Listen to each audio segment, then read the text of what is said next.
حضور میرا سوال سورہ یاسین سے تعلق رکھتا ہے. اس میں ہے کہ اذ ارسلنا الیہم اثنین فکذبوہما فعززناہما بثالث.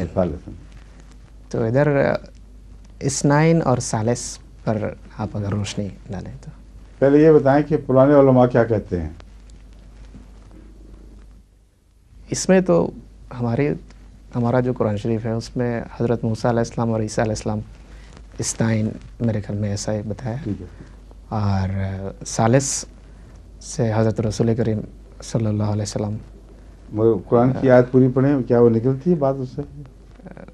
مجھے اس پر مطلب چاہیے، پتہ نہیں کیا ہے. یہاں رسول اللہ علیہ وسلم کی گواہی دینے والا کا ذکر ہے اصل میں. تو رسول اللہ علیہ وسلم خود تو نہیں ہے، وہ کوئی بیرونی شہادت ہے جو آپ کے تائید میں پیش ہونے والی ہے. وہ یتلو ہو شاہد و من ہو کی آیت کو پیش ساتھ رکھ کر پھر ترجمہ بنے گا. یتلو ہو شاہد و من ہو، رسول اللہ علیہ وسلم خود تو نہیں جو اپنے پیچھے پیچھے آ رہے ہوں اپنی گواہی دینے کے لیے، اور اس کے پیچھے آنے والا ایک ایسا عظیم الشان گواہ ہے جو اس کے حق میں گواہی دے گا. یہ دوسری آیت میں ہے. یہاں بھی وہی مضمون ہے دراصل کہ انکار کی صورت میں پے در پے گواہیاں ظاہر ہوئی ہیں. بس ان دونوں آیات کا چونکہ ظاہری اور باطنی جوڑ ہے، دکھائی دے رہا ہے، اس لیے ایک دوسرے سے مخالف نہیں ہو سکتی. ایسا ترجمہ جائز نہیں جو ایک دوسرے سے متصادم ہو جائے. پڑھیں. اس سے پہلی آیت سے شروع کرتا ہوں. اعوذ باللہ من الشیطان الرجیم. وَاضْرِبْ لَهُمْ مَثَلًا أَصْحَابَ الْقَرْيَةِ إِذْ جَاءَهَا الْمُرْسَلُونَ إِذْ أَرْسَلْنَا إِلَيْهِمُ اثْنَيْنِ فَكَذَّبُوهُمَا فَعَزَّزْنَا بِثَالِثٍ فَقَالُوا إِنَّا إِلَيْكُمْ مُرْسَلُونَ قَالُوا مَا أَنْتُمْ إِلَّا بَشَرٌ مِثْلُنَا وَمَا أَنزَلَ الرَّحْمَنُ مِنْ شَيْءٍ إِنْ أَنْتُمْ إِلَّا تَكْذِبُونَ. ٹھیک ہے.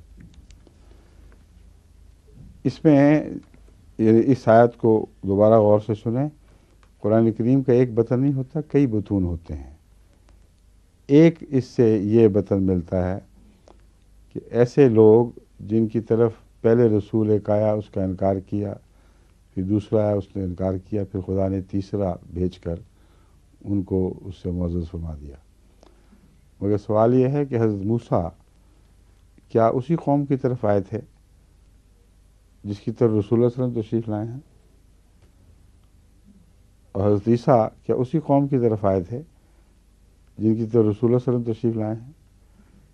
کیا وہ رسول الی بنی اسرائیل نہیں تھے؟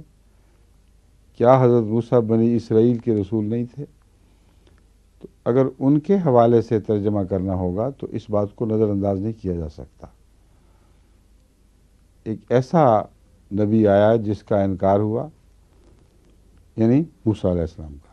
اس صورت میں موسیٰ کی خاطر اس کا ایک غلام بھیجا، اس کے بعد میں آنے والا بھیجا گیا، اور پھر ان دونوں کو عزت دینے کی خاطر رسول اللہ صلی اللہ علیہ وسلم کو بھیجا. یہ ترجمہ آپ کا دل قبول کرتا ہے؟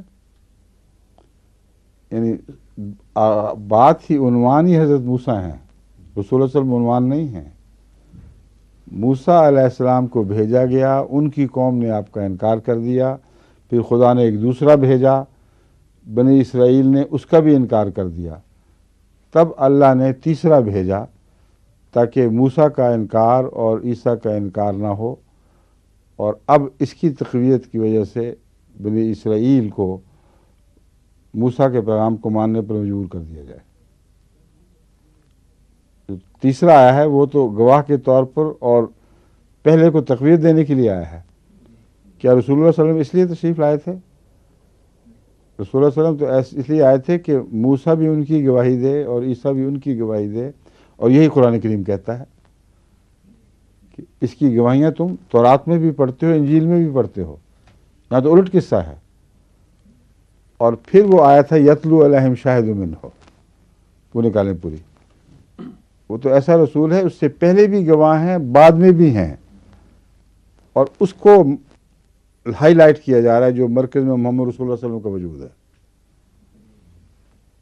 اس آیت سے اس آیت کا تصادم کریں گے تو پھر قرآن کریم میں کہ یہ دعویٰ کہاں جائے گا، اس میں کوئی تضاد ہی نہیں ہے.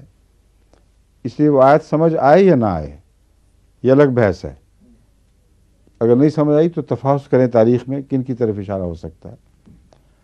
اور بعض مفسرین حضرت عیسیٰ علیہ السلام کی طرف اشارہ کرتے ہیں کہ آپ نے ایک رسول بھیجا اپنا، یعنی پیغامبر، اس کا انکار ہوا، پھر دوسرا بھیجا.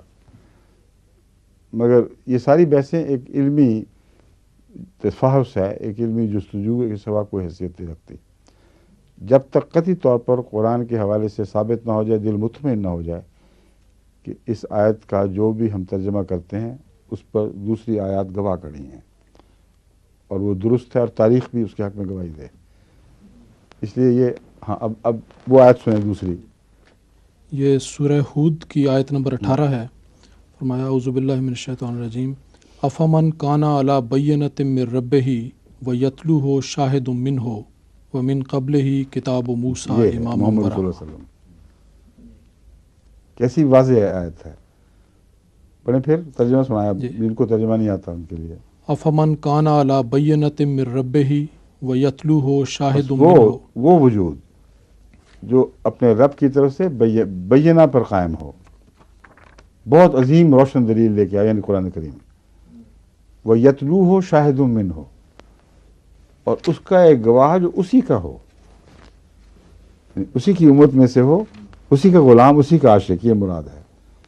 یتلو ہو شاہد من ہو، اس کی گواہی دینے والا جو اسی سے تعلق رکھتا ہو، وہ اس کے بعد آنے والا ہو. کیا اس کا انکار کر دو گے؟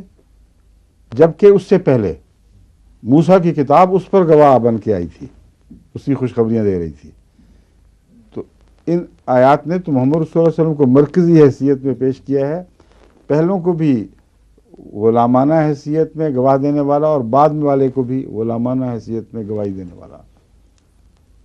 اس آیت سے کیا جوڑا اب نکالیں؟ وہاں حضرت موسیٰ مرکزی حیثیت رکھتے ہیں، ان کے انکار کی وجہ سے جو کچھ ہو رہا ہے. اس لیے وہ جو ترجمہ ہے اگر ہماری تفسیروں میں بھی راہ پا گیا ہو تو غور طلب ہے، اس پر نظر ثانی ہونی چاہیے. سمجھیں؟ جی. زیادہ گہری نظر سے دیکھنا چاہیے. اور اگر اس میں سب سے اہم بات یہ ہے کہ باوجود اس کے کہ ہمیں اس میں ایک تضاد دکھائی دے رہا ہے، ہو سکتا ہے حضرت مسیح علیہ الصلوۃ والسلام نے اس پر قلم اٹھایا ہو تو اس میں ہر مسئلہ حل کر دیا ہوگا لازماً. تو یہ منگوائیں، دیکھیں یہاں ہمارے پاس ہیں کتابیں. حضرت مسیح علیہ السلام کی تفسیر اس آیت کی نکالیں. ٹھیک ہے. پھر آگے جی آگے آیت میں پڑھ دوں. کون سی؟ یہی تو ختم ہو گیا نا. ہاں سر دس یہی جی ہے. ہاں جی بس اور کتنی گفتگو نہیں کروں؟ بس ٹھیک ہے. میں نے یہ بتانے کی کوشش کی ہے کہ ایسا ترجمہ کسی آیت کا جو آن حضرت صلی اللہ علیہ وآلہ وسلم کی شان میں کمی کرنے والا ہو اور اس صورت میں پیش کیا جائے گویا کہ رسول اللہ صلی اللہ علیہ وسلم حضرت موسیٰ کو منوانے کی خاطر آئے تھے. ایسے ترجمے کو نہ مسلمان کی فطرت قبول کرتی ہے، نہ انسانی عقل اس کو اس لیے قبول کر سکتی ہے کہ اگر اس کا دعویٰ رسول اللہ صلی اللہ علیہ وسلم کا یہ ہے کہ سب سے افضل اور سب امتوں کے لیے ہیں، تو پھر امت موسوی کی خاطر صرف یہ کام کرنا یہ عقل میں نہیں آتا. اس کے برعکس ایسی آیات ہیں قطعی طور پر جہاں بالکل الٹا مضمون مل رہا ہے اور واضح مل رہا ہے، اس میں کسی شک کی گنجائش ہی نہیں کہ آن حضرت صلی اللہ علیہ وآلہ وسلم کی گواہی دینے کے لیے موسیٰ آئے تھے اور تورات میں وہ گواہی آج تک محفوظ چلی آ رہی ہے. اور پھر آن حضرت صلی اللہ علیہ وآلہ وسلم کا ایک غلام جو آپ کے پیچھے پیچھے چلنے والا ہے، یتلوہ کا مطلب ہے پیچھے آنے والا، تابع نبی،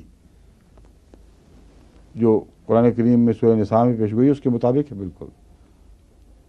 من یطع اللہ والرسول، سو مطیع نبی کی خبر ہے جو پیچھے پیچھے آ رہا ہے.